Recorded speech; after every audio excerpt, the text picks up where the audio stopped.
What happened there? Day 200. Did I do that on day 100? I could have. Our special day went right to my head. But actually, I started working. I just started working on the next early bird. I'm playing with animations over there in PowerPoint. You know? Anyway, let's get to it. We are here on day 200 in the classroom. So proud of myself. Self-love right there. That is. Let's keep going. We're knocking it out. Chapter 1. One day, down and out.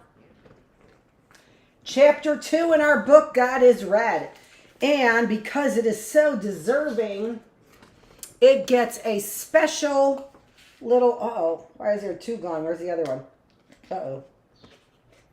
Oh, I know where it is. I shouldn't put it in that book, though. I don't think it's in that book. I think it's in another one. Anywho, let's get this party started. Here's my beautiful little bookmarks. They're magnetic. So they close right on the page. They keep the pages looking nice. And then here's the other. Oh, the other side is the same on this one.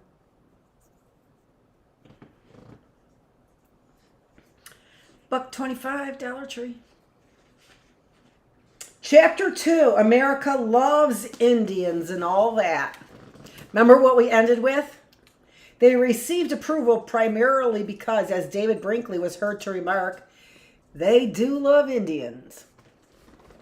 Chapter 2, America loves Indians and all that.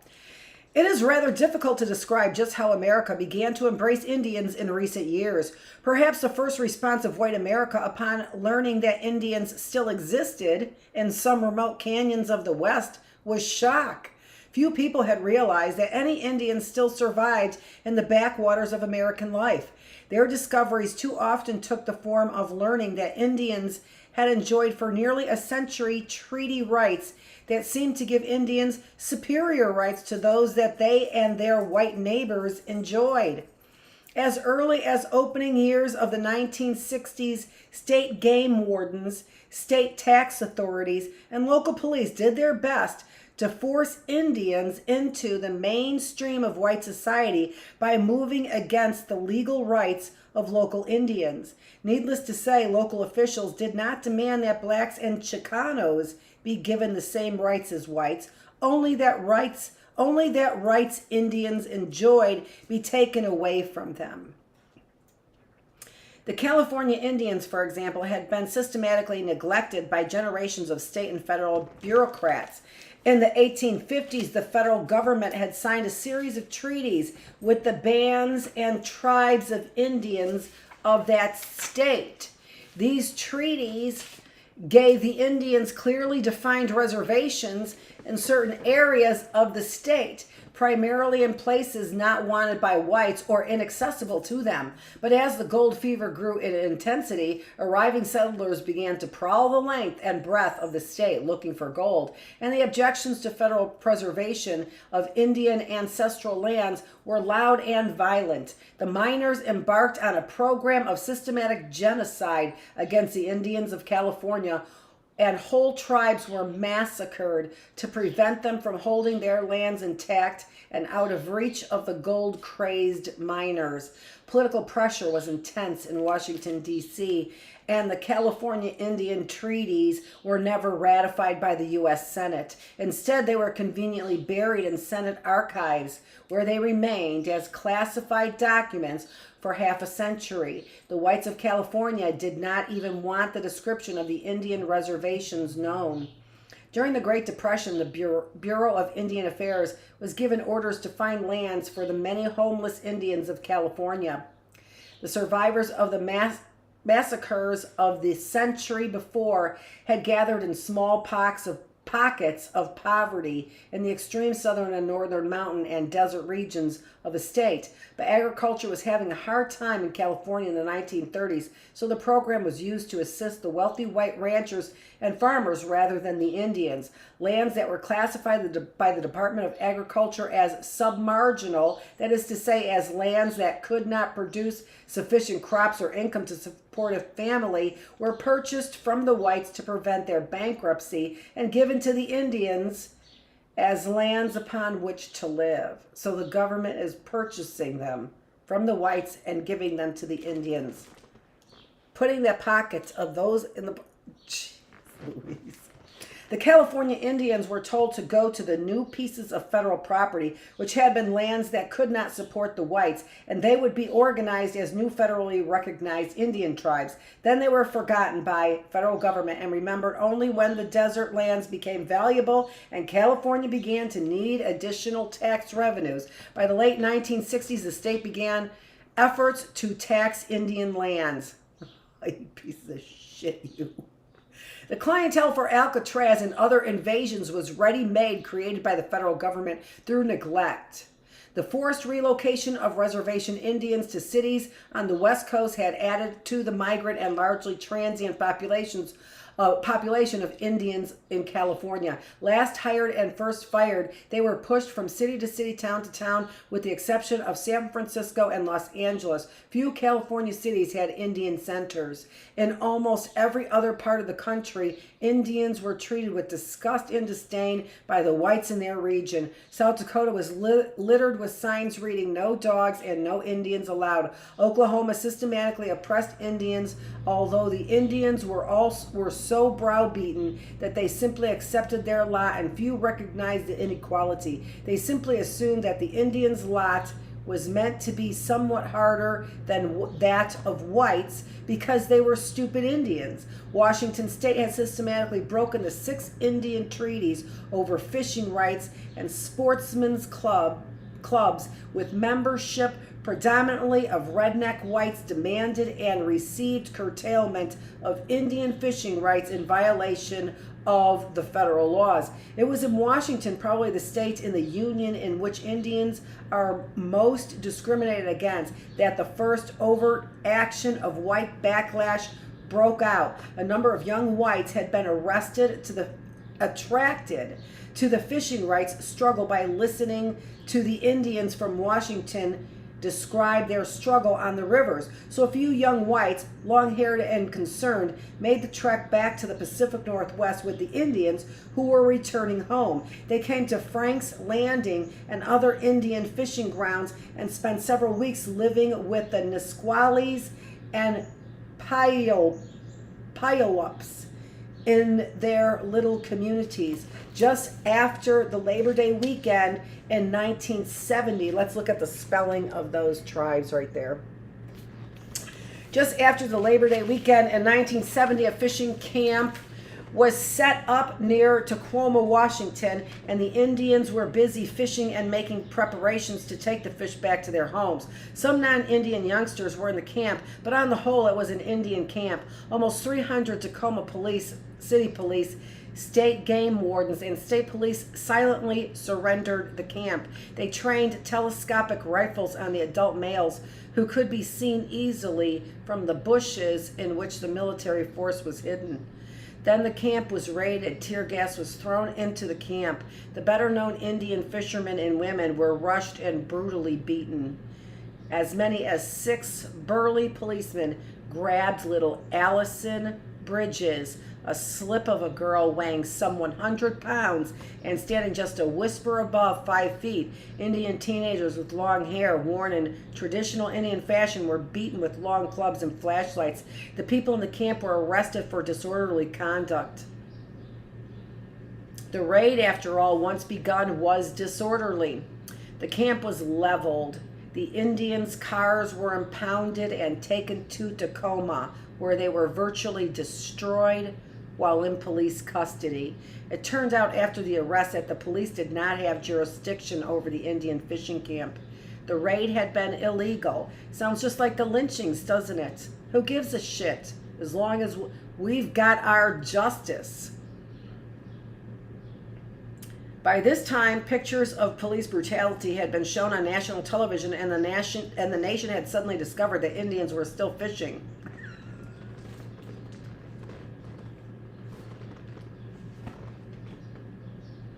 This could be so humorous. Thank goodness. And the nation discovered the Indians were still fishing. Even though the police knew that the raid had been illegally undertaken, they sent a bulldozer into the camp and completely destroyed the remains of the Indian tents and nets that had survived the initial raid. With all the attendant publicity, the federal government had a very embarrassing situation on its hands. It had been covertly cooperating with the state game department to stop the Indian fishing. The treaties read and the public, and so these are local officials, right? So they can keep things hush-hush from the federal government when the state says to the federal government, right? It's basically, how is that a United States? It isn't. It's not. You get federally mandated and follow those laws, or get the hell out and we'll see what happens to you. I know. Never mind. I'm trying not to comment so I can get through the chapter. By this time, pictures of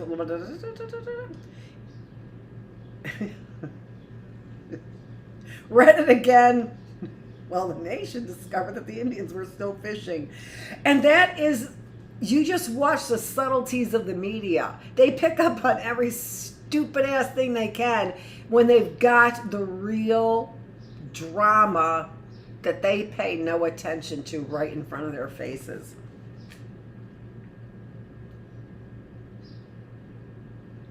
The treaties read and the public began to demand that the federal government protect the Indian fishermen. U.S. Attorney Stan Pickton filed a suit against the state of Washington as a means of covering over the controversy.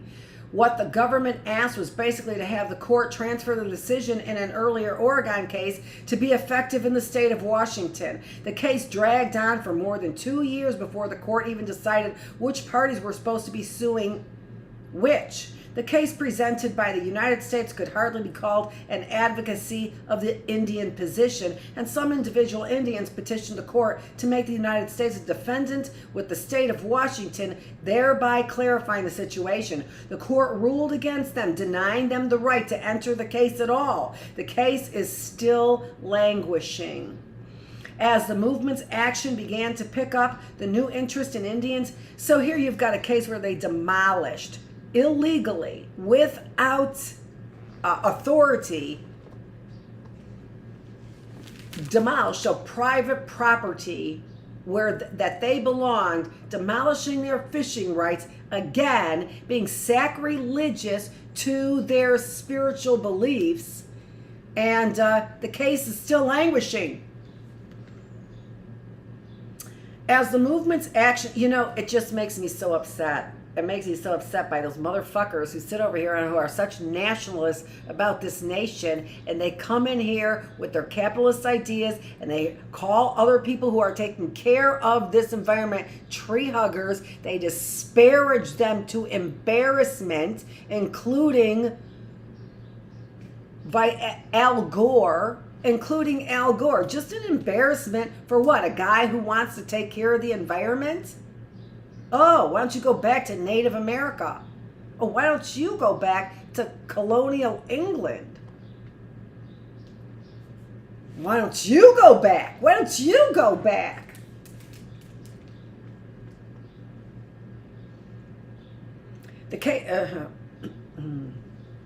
As the movement's action began to pick up, the new interest in Indians meant that the reservations were literally overrun with whites wanting to help Indians, who became bitterly resentful when told that there was no spot for them. Of course they did. Hey, you motherfuckers, you take my Christian language and I mean it.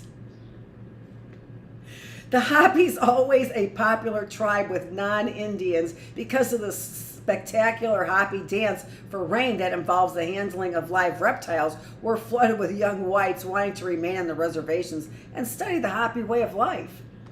State governments began a systematic search for ways to assert state jurisdiction over the reservations. In the past, there had been no knowledge of Indians at the state government level, other than an acknowledgement that the Indians were the responsibility of the federal government, and states had left Indian tribes alone. Now, with what appeared to be an increasing interest in Indians, state governments began to assert all manner of claims against tribal governments. Some states maintained that they had primary taxing authority over the reservations, in spite of long-standing Supreme Court decisions that forbade state taxation of Indian reservations.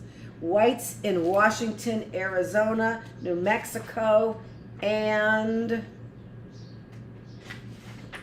Minnesota had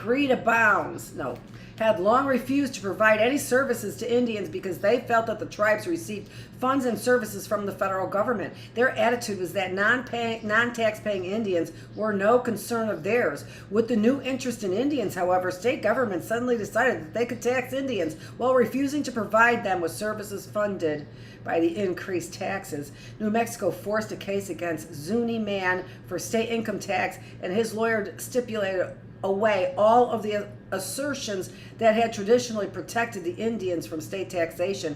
Minnesota picked up the ball and asserted its right to tax Indians on the Red Lake Chippewa Indian Reservation, even though a federal law, PL 280, specifically exempted the reservation from all operations of state law. No sooner had Minnesota been quashed in court, then Arizona decided that it could tax the Navajos, despite the fact that the state legislature had made no move to assume any jurisdiction over the massive Navajo reservation. What is significant in all of these cases is that the lawsuits and tax attempts were all measures undertaken by individuals working in state governments who had suddenly decided on their own initiative to move against the Indian tribes. Once again, you want a United States?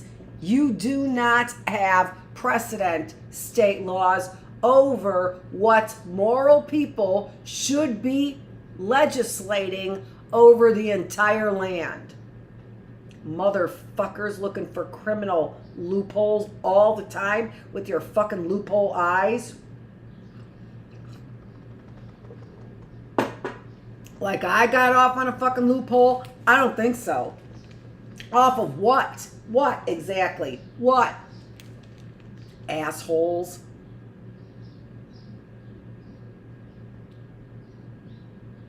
Yeah, keep working me up. I could totally make associations right here. Although not as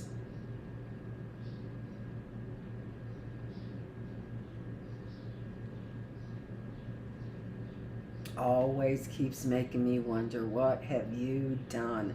What have you really done that you haven't admitted to? Taking my clothes and my shoes? Is that the most of it? Because you are capable of sins that have not even been thought of, much less discovered by many, many human beings. Never thought of, much less discovered by many human beings. And it is the narrative that they are writing around this that gets good people pointed in the wrong direction time and time again. In no case of taxation or attempted taxation had the state legislators made any move to assume jurisdiction. Tribes concerned. By federal law, the proper procedure would have been simply to pass a bill that conformed to federal requirements to have the state assume jurisdiction, civil and criminal, over the people of the respective reservations. No state had moved, which means that then they have justice under those laws. Do you see why you can't walk in there with taxation and say you are benefiting? Then you can show it in numero uno place, placa, and that would be in your courts. Then show me that I've got jurisdiction in your courts. No state that moved in against the Indians did this. No state did this. Instead, the various tax and game departments would simply order the state police, game wardens, or tax agents to move against the Indians. The whole movement spoke of a new type of intrusion and oppression of Indians, and this is in the 60s.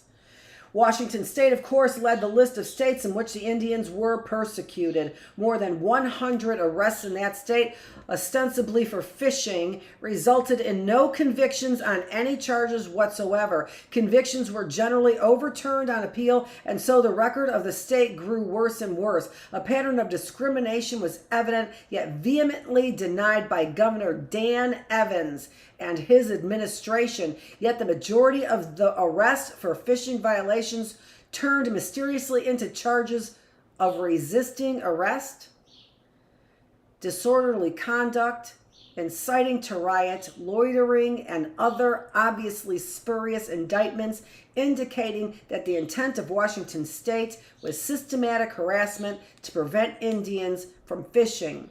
The Indians faced daily surveillance by Army helicopters that conveniently flew overhead from nearby Fort Lewis, a military installation across the river from Frank's Landing, center of the Indian fishing struggles.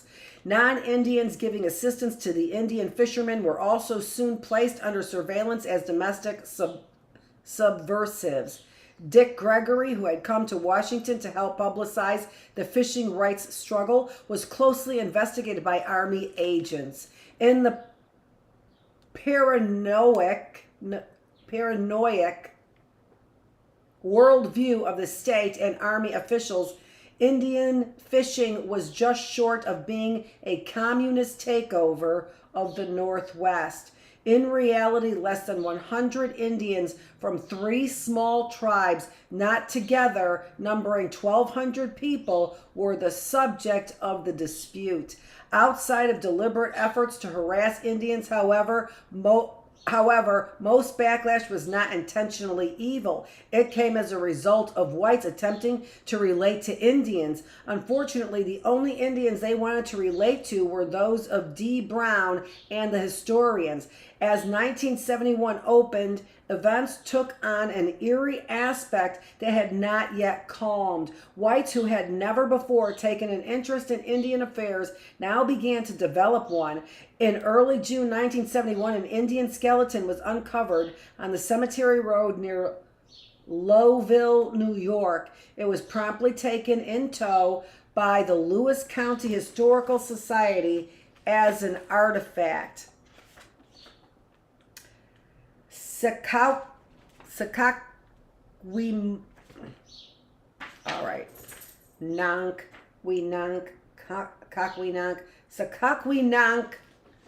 a Mohawk chief, asked for the skeleton back. Many times people of the sciences do not respect the dead. Sakakwenank wrote to Arthur Einhorn, curator of the Lewis County Historical Society, and instead of making matters right, caused further difficulties by taking the bones into their own houses and places of work, storing them there, or bothering them further.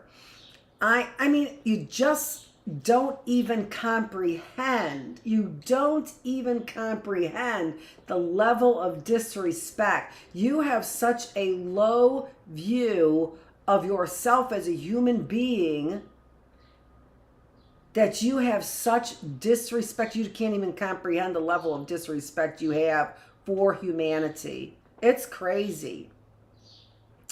And it is incredible the way that this author is able to put it in such words that I think I understand without trying to get involved in the case. I think I can understand. And would like to participate in that way of life, by the way. Absolutely would love to participate in that way of life. Do I have to get rid of a lot of my things? I don't want to have to wear that leather stuff like right next to my skin. That I can't do. We need bras and underwear and stuff like that. So there are things that we can trade for. I mean, people did trade for silks and nice material. They did trade for those things. And by the way, assholes, you stole our furs. Our.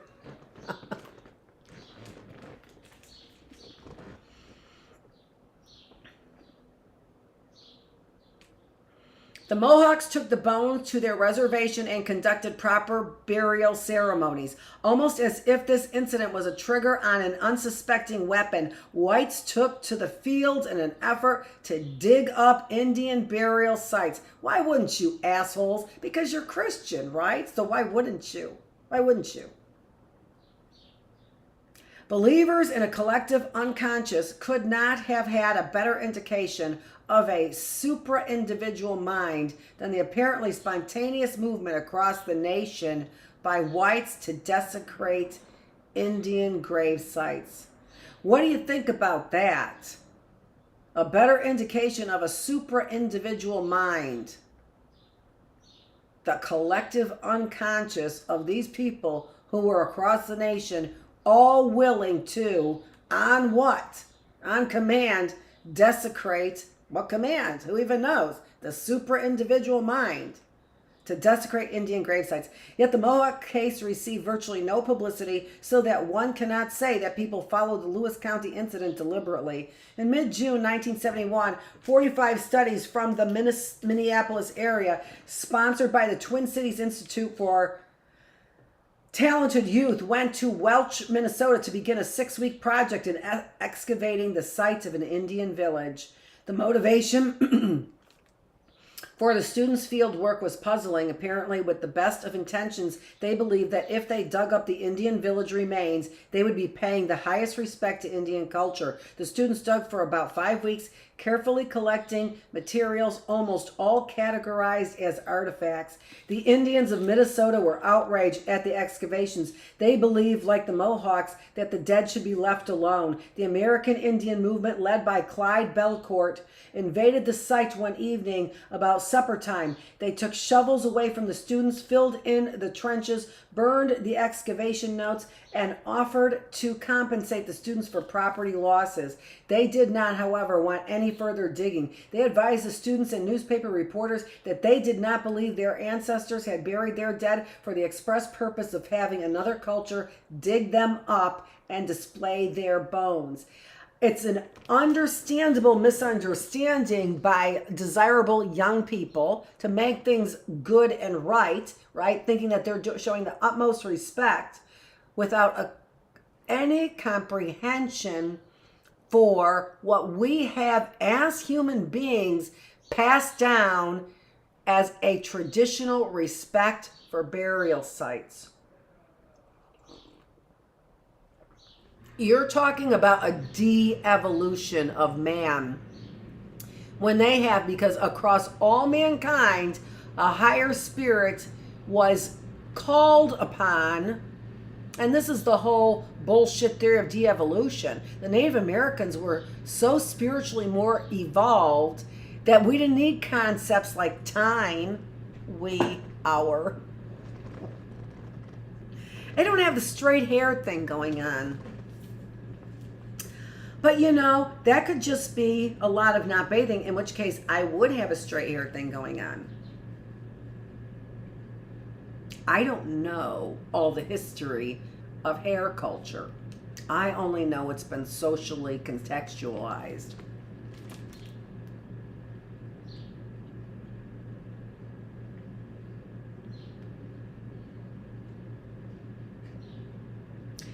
And how beautifully stated too.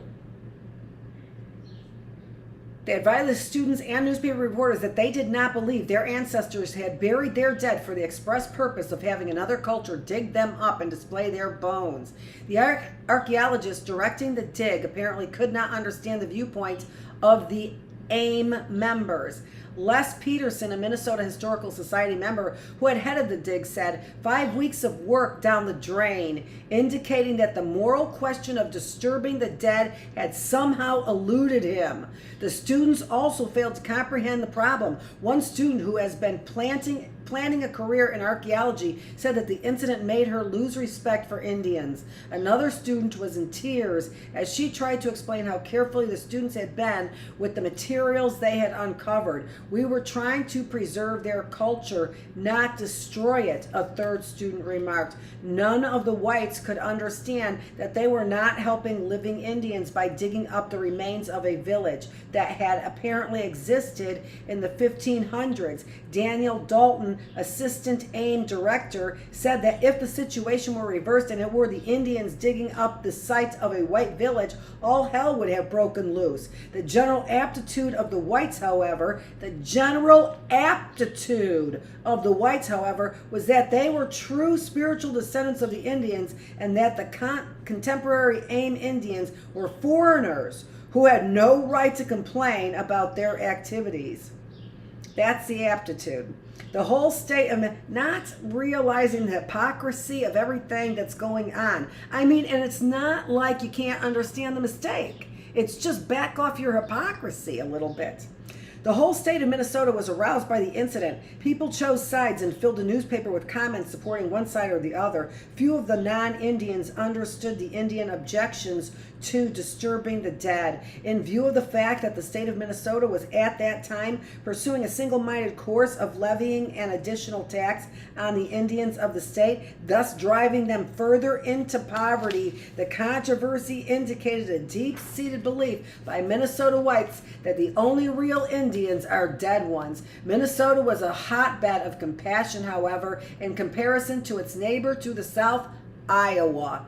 In early June 1971, the State Highway Department began a new road project about 2.5 miles from Glenwood, Iowa. Work progressed until one day a bulldozer blade uncovered an unmarked cemetery. It was quite old and the bodies were only about 6 inches beneath the topsoil. A white man, Ernest Barker, who lived in nearby Pacific Junction, estimated that the cemetery was at least a century old, since he believed that his grandmother and 3 of her children had been buried there in 1867. As the roadwork continued, bits of tombstones and the bodies of 27 people were uncovered. One of the bodies had next to it several hundred glass beads, some brass finger rings, and metal earrings. From the absence of such remains next to the bodies of the other tombstones, this body was tentatively identified as the remains of an Indian girl. The remains of the 26 other bodies were reverently taken to the Glenwood Cemetery and reburied. The remains believed to be Indian and other destination, however, according to the remains believed to be Indian and another destination, however, according to state officials. State archaeologist Marshall McCusick demanded that the bones be sent to him under the provisions of an Iowa law that entrusted him as state archaeologist with the articles of historic significance. An Indian woman running moccasins demanded that the bones be given proper burial. She discovered that the bones had been taken to Iowa City, where they were destined for space in a museum. Running moccasins called Marshall McCusick's office several times, but he refused to answer her calls. When questioned about his stand on the matter, McCusick replied, "I don't want that woman to think in any way that if she raises a fuss, I'll give her a couple of boxes of bones." Nice job, the way you referred to them. She then called on Governor Robert Ray of Iowa, who was too busy to see her, allowing his aides to handle the problem. McCusick remained firmly committed to his stand, claiming, "I just can't go giving remains to private individuals. It sounds nice to say just to give them back to the Indians so that the girl can be reburied, but I have to follow the code of Iowa." Later, McCusick said that it would take a court order for him to release the remains to the tribe to which the girl belonged. Apparently, he was unable to discover the tribes to which the 26 white bodies had belonged, and rather than place all the bones down at Iowa City, he took only the Indian remains to his museum, allowing the white bones, which under the code of Iowa were of no historical significance, to be reburied at the Glenwood Cemetery. By early fall of 1971, Indians were on the defensive all over the country, trying to prevent the looting of their burial grounds. Whites were just, and this bunch of bullshit with these construction people saying we need to dig up, we need to dig up, we need to dig up, when we've got empty buildings all over the fucking place, and they are allowed to leave those empty buildings and do nothing with them. They can allow them to deteriorate there on the land. Now they're like, oh, what? Historic what? Money what? Ancient burial grounds what?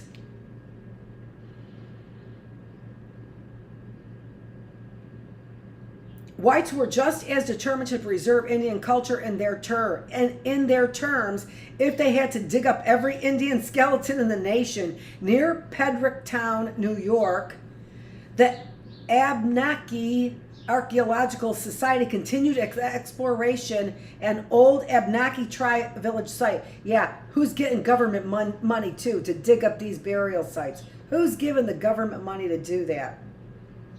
Oh, I'm sorry, I have an Indian ancestral name of my society. Didn't you catch the Abnaki part of that name?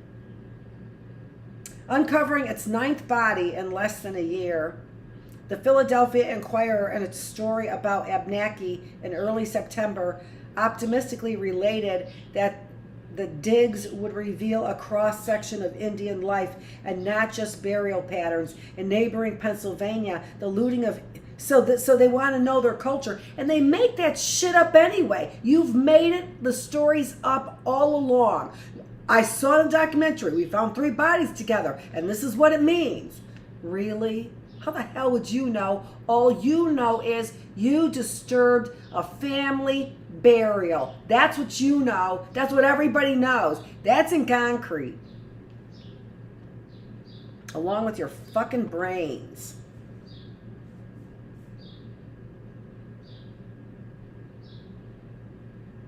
In neighboring Pennsylvania, the looting of Indian graves became a community function.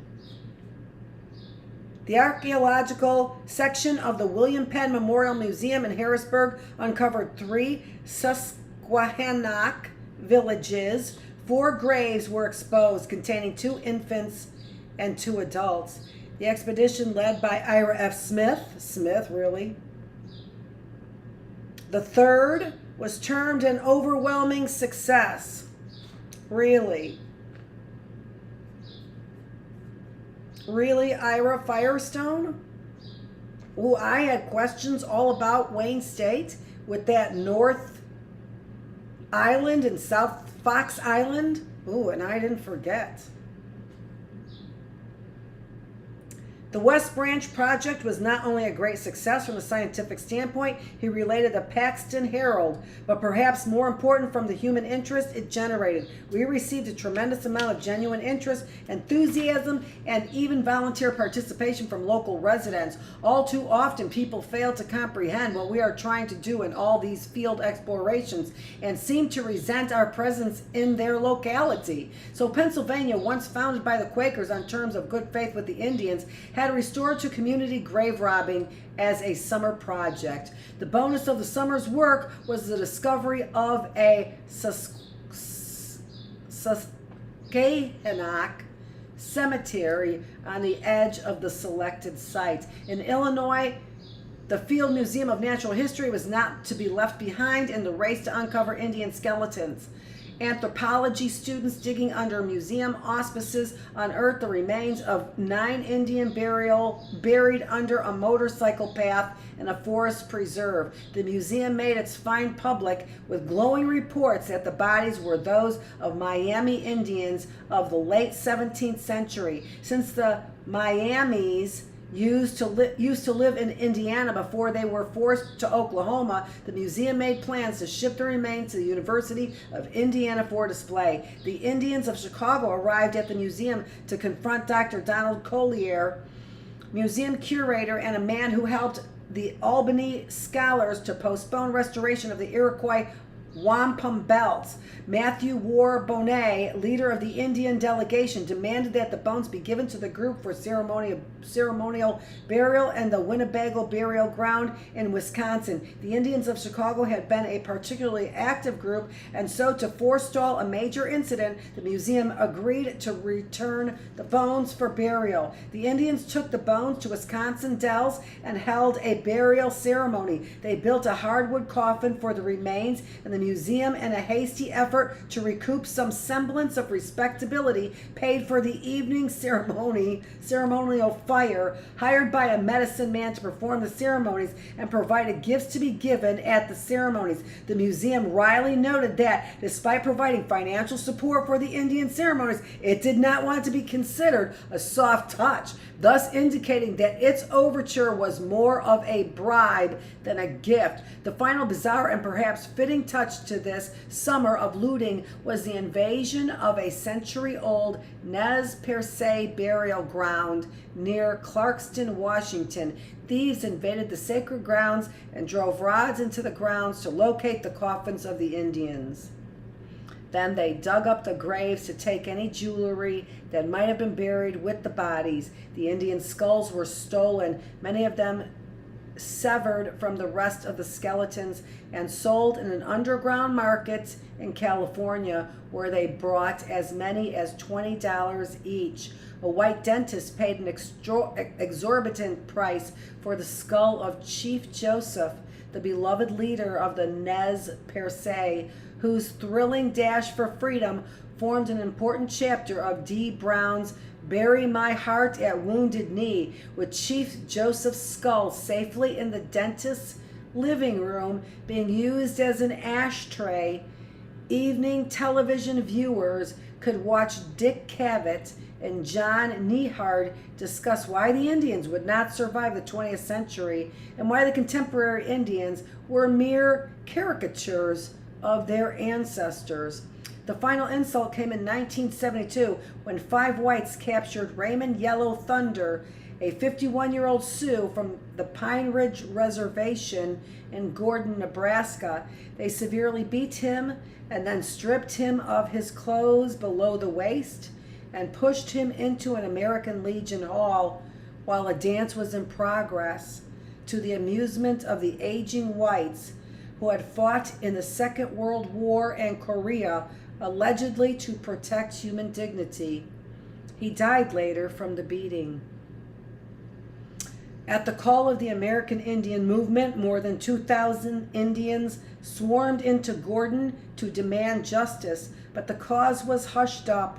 Yellow Thunder's body was quietly buried, and his relatives were denied permission to see the body. The state of Nebraska had set up an Indian commission that was supposed to deal with relations between Indians and whites, but it ducked the Gordon incident. The federal authorities, who had been called in during civil rights killings, decided that they had no jurisdiction, even though federal law requires that the Justice Department protect Indians. And oh, by the way, you're taxing them too. After much confusion and stalling, the whites responsible for the killing were finally charged on lesser counts and tried in Alliance, Nebraska, a town almost as notoriously anti-Indian as Gordon. They received light sentences for what might have been the state's most shocking crime, had Indians committed it against a white person. Most shocking crime. Again, it appeared as if the collective unconscious was working in a predetermined channel. In Arizona and California, there were killings of Indians under extremely suspicious circumstances. In both states, killings were hushed up as quickly as possible, and local officials made statements indicating that they did not regard it as a serious crime to kill an Indian. 1970s. The old frontier mentality had returned to the West with a vengeance. In spite of protests by a broad spectrum of Indian groups and marches asking for justice, the state governments refused to respond with investigations of the killings. Indian country was clearly alarmed, but determined not to panic. Appeals were made to the Justice Department for assistance in seeing that some elementary form of justice prevailed, but the Justice Department refused to do anything to help the families of the slain Indians. It was strange behavior for an administration pledged to preserve law and order in American society. Yeah. Time and time again, Americans, you don't give a shit about law and order. Time and time again, you do not give a shit in a capitalistic society about law and order. Because with the law, we expect order. And we don't expect order for and law for white people. We expect law and order for civilization. And why that has to be explained to somebody who thinks they're the superior race, I have no idea.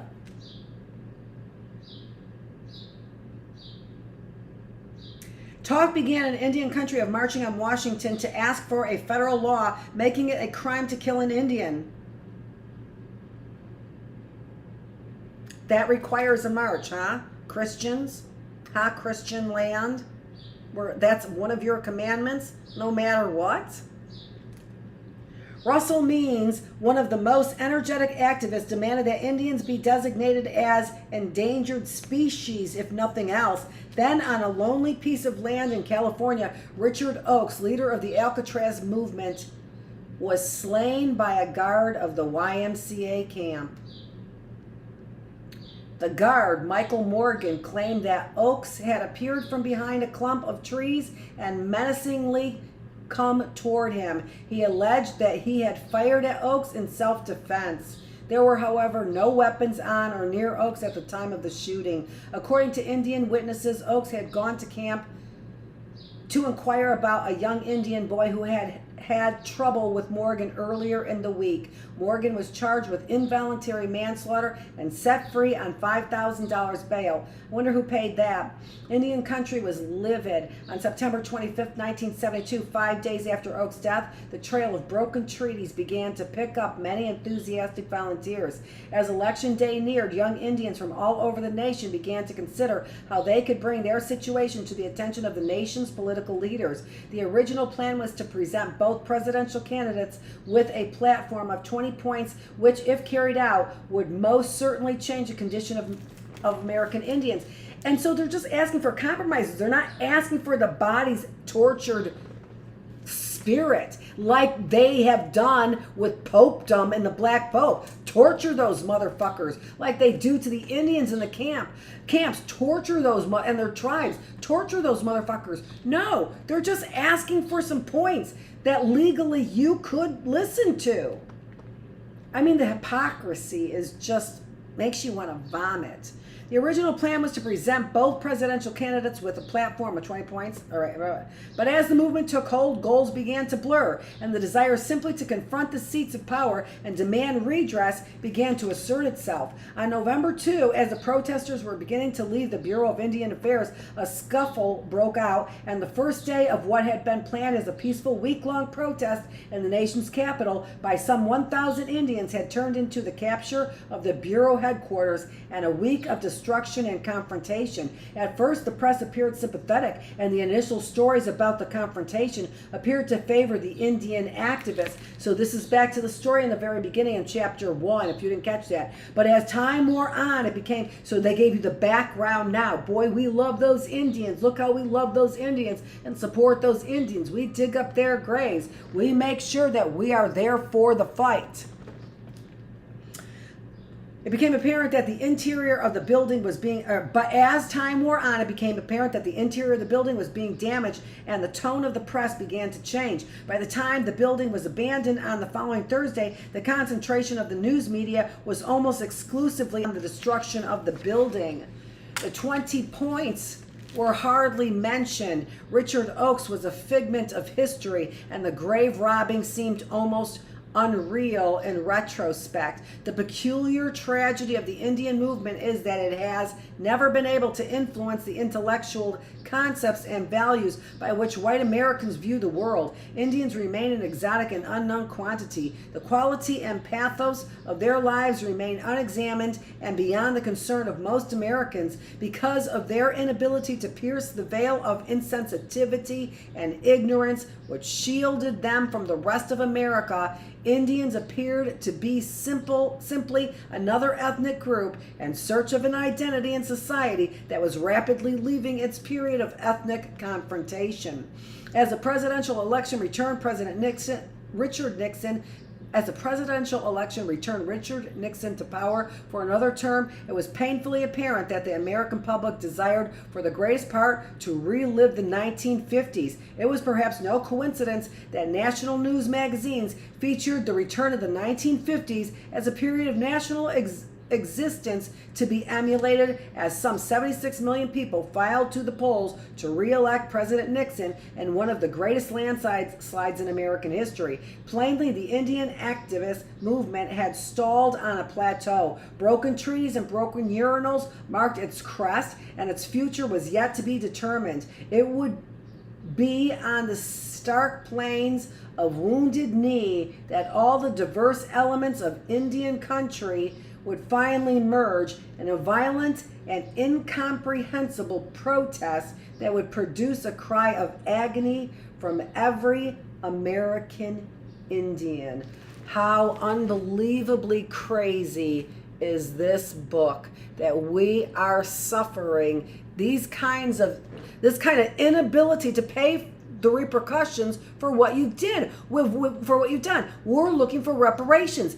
Catholic Church, people are looking for reparations, and they'll tell you what they are, and they're not nearly as devastating as your defensive motive for all of your aggressive tactics.